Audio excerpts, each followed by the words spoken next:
Hello everyone. So my name is Satya. Uh, Today we are going to start with a new series, the first series of machine learning.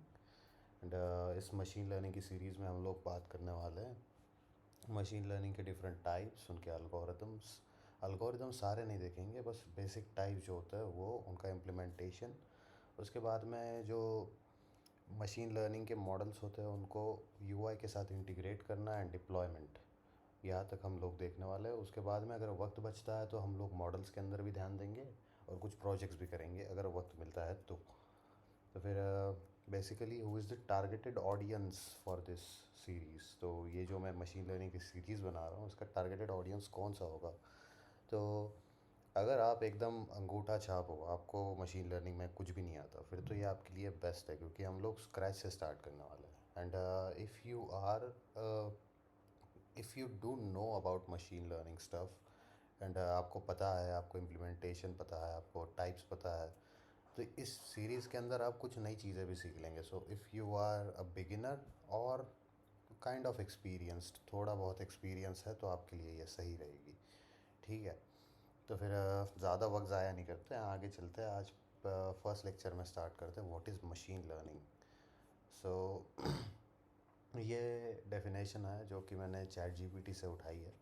Chat GPT से उठाई हुई इस definition, it makes proper sense about machine learning, so इसी को refer करते हैं। Machine learning जो है वो ब्रांच है एआई का, जो कि जिससे कंप्यूटर जो है वो इंटेलिजेंट बनने की कोशिश करता है। Basically computers learn patterns and relationships between data. तो फिर learning of patterns and relationships it is important. ये चीज़ जहाँ पे होगी वहाँ पे मशीन लर्निंग का पार्ट आएगा। उसके बाद में प्रेडिक्शंस, उस डेटा को लेके प्रेडिक्शंस किया जाता है कि हमारा जो आगे का रिज़ल्ट है, आगे कोई प्रॉब्लम आता है, कोई नया क्वेश्चन अराइज, नया कोई क्वेश्चन इनपुट दिया जाता है, तो उसके ऊपर क्या प्रेडिक्शन होगा, क्या रिज़ल्ट आ सकता है, उसका प्रेडिक्शन ज़रूरी होता है। अब जहाँ पे प्रेडिक्शन होगा वहाँ पे भी एमएल का पार्ट आएगा। उसके बाद में एक्सप्लिसिट प्रोग्रामिंग नहीं होनी चाहिए, ये सबसे इम्पॉर्टेंट चीज़ है। एक्सप्लिसिट प्रोग्रामिंग नहीं होनी चाहिए। लेकिन एक्सप्लिसिट प्रोग्रामिंग होता क्या है?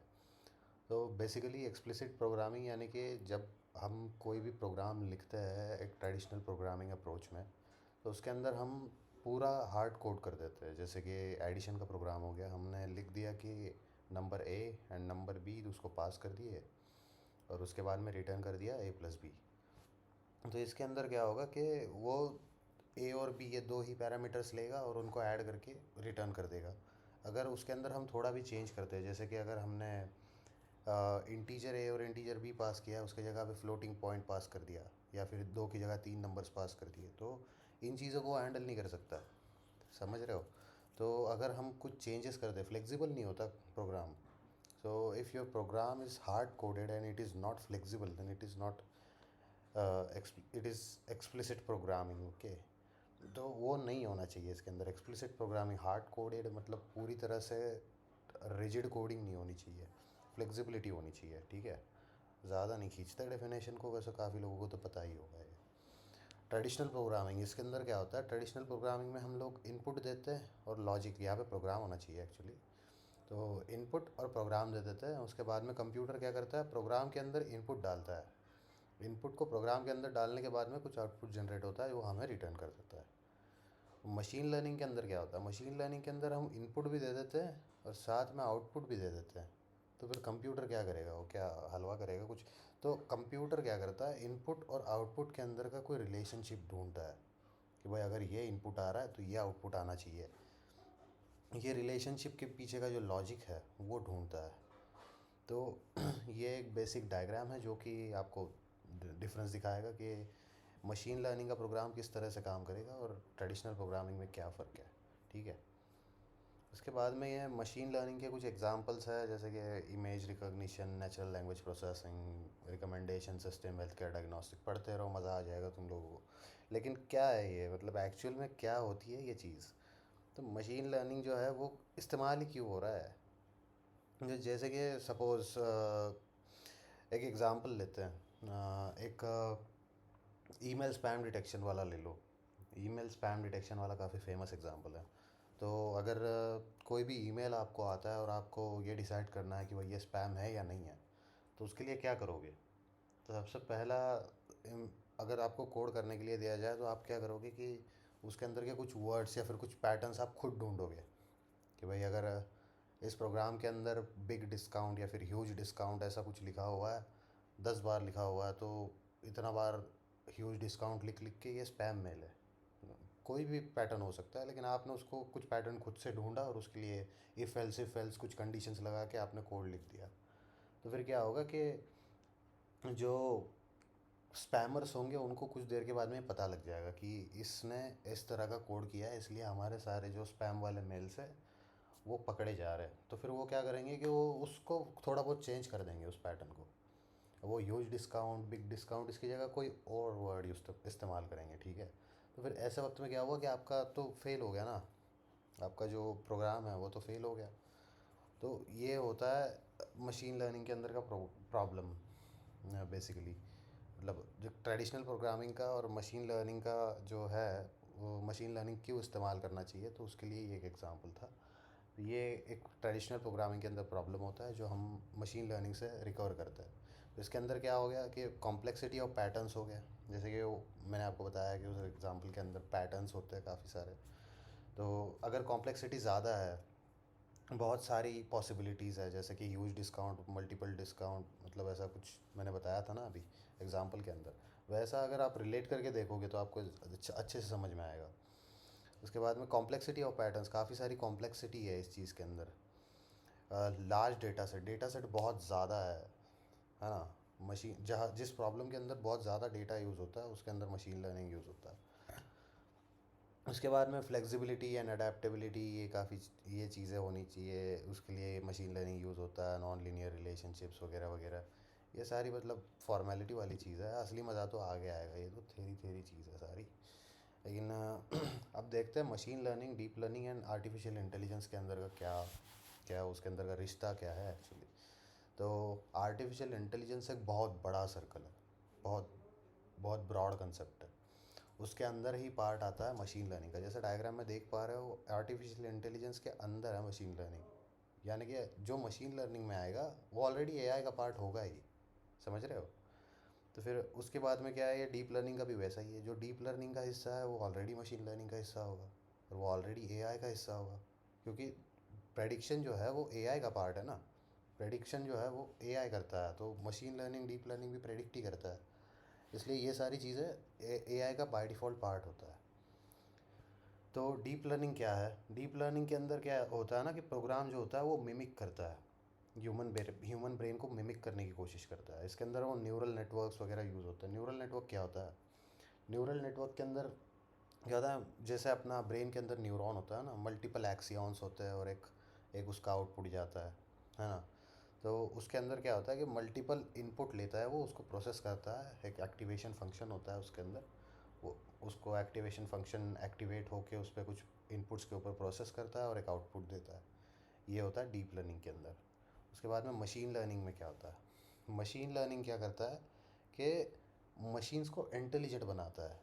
मशीन जो होती है वो इंटेलिजेंट बनती है और ऑटोमेटिकली डिज़ाइन पैटर्न्स जो होते हैं ना वो लर्न करने की कोशिश करती है, खुद सीखती है। तो फिर इसके अंदर सीखना आ गया, ठीक है। तो ये क्या करता है, जो भी डेटा आप उसको दोगे उसके अंदर रिलेशनशिप ढूंढेगा इनपुट और आउटपुट के अंदर, और कुछ सीखने की कोशिश करेगा। ये होता है मशीन लर्निंग में। और आर्टिफिशियल इंटेलिजेंस में क्या होता है कि भाई ये तो ह्यूमन को ही पूरी तरह से इमिटेट करने की कोशिश करेगा, ह्यूमन की ही नकल करने की कोशिश करेगा कि भाई मैं इंसान हूँ, और इसी की तरह काम करने की कोशिश करेगा। तो एग्ज़ाम्पल से देखते ये क्या हो गया कि एआई जो है उसका एक एग्ज़ाम्पल आप बोल सकते हो, जैसे कि सेल्फ ड्राइविंग कार्स हो गई, टेस्ला कार्स हो गई। उसके बाद में ये सीरी हो गया, उसके बाद में एलेक्सा हो गया।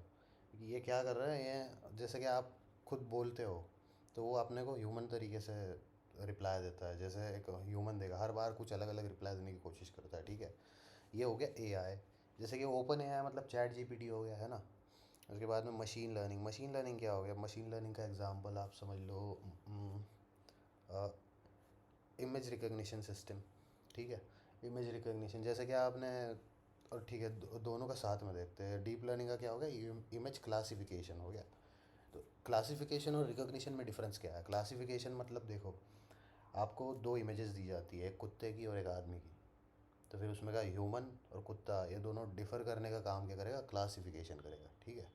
और इमेज रिकग्निशन क्या करेगा, रिकग्निशन जो करेगा वो एक ही कुत्ते के, मतलब आपको मल्टीपल कुत्तों की फ़ोटोज़ दी गई है और उसके अंदर वो क्लासीफाई करेगा, मतलब भाई कौन सा ब्रीड का कौन सा कुत्ता है, ये जर्मन शेपर्ड है, ये पिटबुल है, हस्की है, कुछ कोई भी काफ़ी सारी ब्रीड्स होती है। तो ये हो गए डिफरेंसेस, ठीक है, एग्जांपल्स के हिसाब से।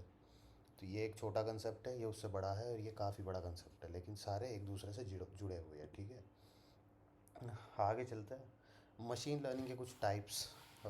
ये फ़िलहाल अगर ज़्यादा समझ में ना आए तो बस पढ़ लो एक बार, समझ लो। एक तो मेरे को डायग्राम बनाने में काफ़ी ज़्यादा दिक्कत होती है, इसलिए मैंने ये हाथ से बना के एक फ़ोटो यहाँ पे चिपका दिया है, ठीक है। तो टाइप्स ऑफ मशीन लर्निंग में आता है supervise, unsupervise, semi supervise and री तो सुपरवाइज में क्या होता है ना कि एक सुपरवाइज़र जैसे आपके एग्ज़ाम के वक्त में होता है कि भाई सब ध्यान रखने के लिए, कोई गड़बड़ तो नहीं कर रहा, सब देख रहा होता है वो, कोई कोई कॉपी तो नहीं कर रहा, नकल तो नहीं उतार रहा। तो वैसे ही सुपरवाइज मशीन लर्निंग एल्गोरिदम्स के अंदर आपको इनपुट और आउटपुट दोनों ही दे दिए जाते हैं प्रोग्राम को। तो हम डेटा सेट जो होता है ना उसके साथ इनपुट भी दे देंगे और आउटपुट भी दे देंगे, तो प्रोग्राम क्या करेगा, कंपेयर कर लेगा कि उसने जो आउटपुट लाया है और हमने जो प्रोवाइड किया है एक्चुअल और प्रेडिक्टेड, इन दोनों को कंपेयर करके क्रॉस चेक कर लेगा कि भाई ये जो मैंने किया हुआ है कैलकुलेशन वो सही है या गलत है। तो उसके ऊपर से मशीन लर्निंग एल्गोरिदम सीखता है, अगर वो गलत होगा तो वो फिर से कैलकुलेट करेगा चेंजेस करके, ठीक है। उसके बाद में तब तक करता रहेगा जब तक सही नहीं आ जाता। ये हो गया सुपरवाइज वाला। अनसुपरवाइज में क्या होगा, तो जैसे मतलब अंधा भी बोल सकता है भाई कि अगर इसके अंदर आपको आउटपुट दिया जा रहा है तो अनसुपरवाइज में आउटपुट नहीं दिया जाएगा, है ना। तो जी बिल्कुल सही बोल रहे हो, मतलब अनसुपरवाइज में आउटपुट नहीं दिया जाता और प्रेडिक्शन किया जाता है। तो फिर आप बोलोगे कि सुपरवाइज तो अच्छा हो गया है, उसके अंदर क्रॉस चेक कर सकते हैं, अनसुपरवाइज में क्रॉस चेक भी नहीं कर सकते। तो दोनों के अपने अपने यूज़ है, ज़्यादा भावुक नहीं होना, ठीक है। आगे जाएंगे तो देखेंगे। सेमी सुपरवाइज में क्या होगा कि दोनों करते हैं, क्योंकि ये दोनों का मिक्स है ना, सेमी मतलब दोनों। तो सेमी सुपरवाइज में क्या होता है कि दोनों काम करते हैं क्या, जी हाँ बिल्कुल। तो सेमी सुपरवाइज में क्या होता है कि आपको डेटा सेट जो दिया होता है ना वो गड़बड़ होता है, उसके अंदर काफ़ी सारे चेंजेस, मतलब काफ़ी सारे जो कॉलम्स होते हैं वो मिसिंग होते हैं, या फिर डेटा जो होता है अनक्लियर फॉर्मेट में होता है। काफ़ी सारी एंट्रीज आपको नल मिल जाएंगी, या फिर आपको कुछ रिजल्ट्स दिए होंगे, कुछ रिजल्ट्स नहीं दिए होंगे। तो ऐसे वक्त में हम लोग पूरी तरह से एक मॉडल तो यूज़ नहीं कर सकते। सुपरवाइज यूज़ करेंगे तो जो मिसिंग डेटा है, जो मिसिंग आउटपुट होगा, उसके लिए हम ये प्रॉपरली काम नहीं करेगा, है ना। तो फिर ऐसे वक्त में सेमी सुपरवाइज मतलब ये जुगाड़ है दोनों के अंदर का, समझ रहे हो। तो ये सेमी सुपरवाइज ऐसे वक्त में काम आता है जहाँ पे हमारा डेटा क्लियर नहीं है, कुछ कॉलम्स मिसिंग है, ठीक है। उसके बाद में ये होता है री एनफोर्समेंट, जो कि काफ़ी इवॉल्विंग स्टेज पे है और इसके ऊपर काफ़ी ज़्यादा काम हो रहा है। कंपनीज़ इसके अंदर काफ़ी घुसने की कोशिश कर रही है, और ये इमर्जिंग टेक्नोलॉजी है काफ़ी ज़्यादा। तो री में क्या होता है ना कि भाई रन टाइम पे मशीन लर्निंग एल्गोरिदम जो है वो सीखता रहता है। और रन रन टाइम पे कैसे सीखेंगे भाई, जैसे कि एक फेमस एग्जांपल था जो पीछे हुआ था। एक प्लेन था, फाइटर प्लेन, मुझे पता नहीं किस देश का था ये, लेकिन वो फाइटर प्लेन को ये लोग सिखा रहे थे कि भाई आपने अगर टारगेट हिट किया तो आपको कुछ पॉइंट्स मिलेंगे, और अगर आपने मिस किया तो कुछ पॉइंट्स काट दिए जाएंगे। तो क्या कर रहा था वो fighter plane, trial and error basis पे सीख रहा था। उड़ते उड़ते उसने कुछ टारगेट्स हिट किए, तो उसको पॉइंट्स मिलते गए, तो वो सीख गया कि भाई अब अगर मैं हिट करता हूँ तो मेरे को पॉइंट्स मिल रहे हैं। तो वो लालच के लिए वो उसका और भी हिट करने की कोशिश करता गया, और जब वो मिस करता था तब उसके पॉइंट्स काट लिए जाते थे। तो फिर उसके बाद में उसको पता लग रहा था कि भाई अगर मैं मिस करता हूँ तो मेरे पॉइंट्स कट रहे। तो ऐसे ट्रायल एंड एरर बेसिस पे सीखता है, जैसे जैसे रन टाइम डेटा आता है ना वैसे वो सीखता जाता है, ठीक है। तो ये हो गया एक एग्जांपल। इसके अंदर क्या होता है कि आपको अवार्ड, यानी रिवॉर्ड, या फिर रिवॉर्ड एंड पेनल्टीज़, ये एक कंसेप्ट होता है। अगर आप मशीन लर्निंग एल्गोरिदम सही से सीख रहा है तो उसको रिवॉर्ड दिया जाएगा, और अगर वो कुछ गड़बड़ कर रहा है तो उसको पिनलाइज किया जाएगा, उसको पेनल्टी दी जाएगी। तो फिर इससे ऑटोमेटिक लर्निंग होता है। तो ये हो गए मशीन लर्निंग के चार बेसिक टाइप्स। इसमें से सुपरवाइज, अनसुपरवाइज ये हम लोग डिटेल में देखेंगे। सेमी सुपरवाइज हो सके तो देख लेंगे। और रीएनफोर्समेंट भाई इसके अंदर कवर नहीं होगा, क्योंकि ये बहुत अलग कंसेप्ट है। इसके लिए हम लोग कुछ और सीरीज़ बनाएंगे, उसके अंदर हम लोग रीएनफोर्समेंट का कवर करेंगे, ठीक है। तो मैं कोशिश करूँगा जल्दी से जल्दी ये सारी थियरी निपटाने की, ताकि हम लोग आगे जल्दी से जल्दी एग्जांपल्स देख सकें, ठीक है।